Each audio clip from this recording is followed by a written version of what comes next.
Tony Perkins, the head of the Family Research Council, likes to blame gay people every time there's a natural disaster. In fact, he likes to blame liberal sexual behavior every time there's any type of tragedy. I'll give you the example of the Boston Marathon bombing. He believes that Massachusetts was being punished for their liberal views on sexual behavior. Okay, no, wait, you didn't do it right the second time. You did it right the first time. Oh, liberal sexual behavior. Is this the kind of behavior that liberals do when they're Isn't sexual? that what people do when they're naughty, right? Okay, I don't know.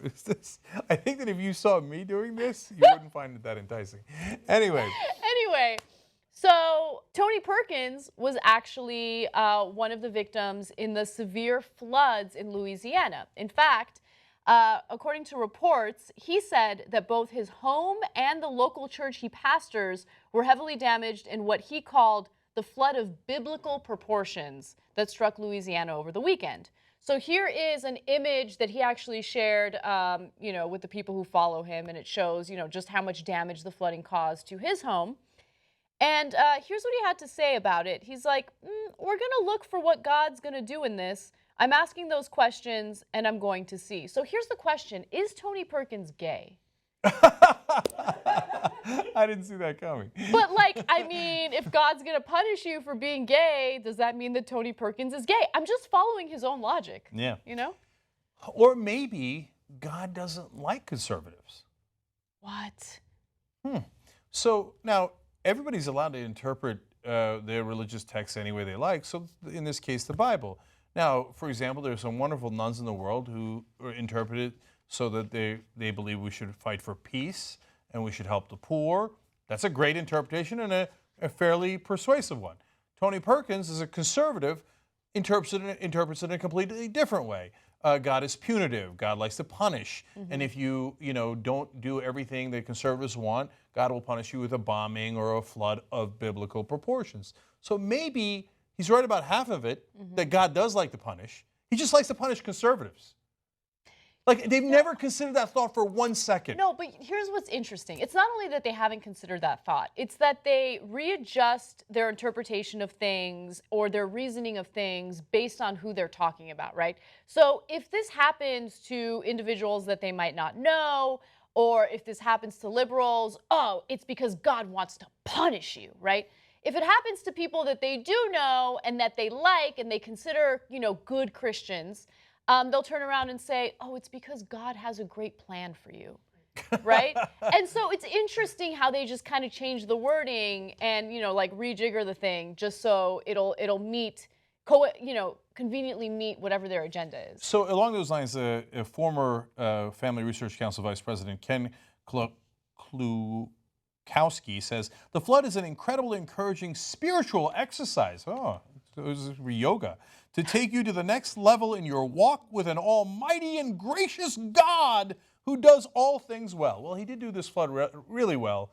That's why the guy's house was under 10 feet of water. So when it's a flood that punishes Hurricane Katrina, Hurricane Katrina happens, punishes New Orleans, a lot of the religious leaders, Pat Robertson, et cetera, say that's because you had a liberal sexual lifestyle in New Orleans. They allowed for gays and gay rights.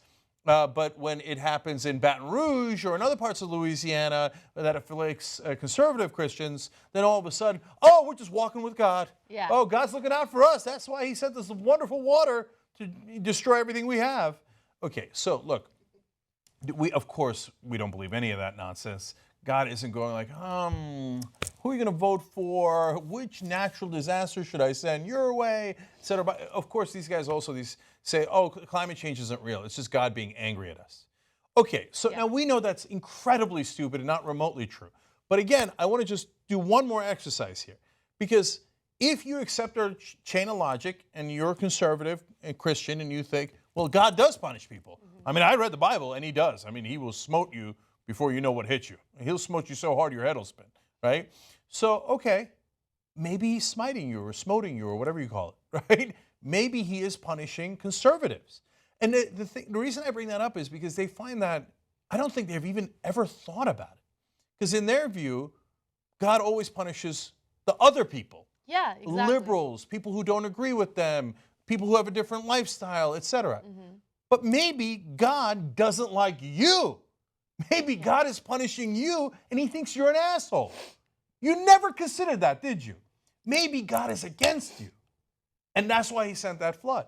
Now, I don't believe in that voodoo. I don't think God is playing favorites, okay? But you do. You think God is playing favorites if you're a conservative Christian. Yeah. So when he does actually send you a flood of biblical proportions, that's him giving you the middle finger, saying, I don't like you. You're a bad person. You spread hatred and fear and division among my flock, and that's why I had to punish your sorry ass. So conservative Christians, just think about it for a second. Maybe you're the person God doesn't like. There are two people who didn't sign up for Young Turks membership. One of them was because he has a lot of chutzpah.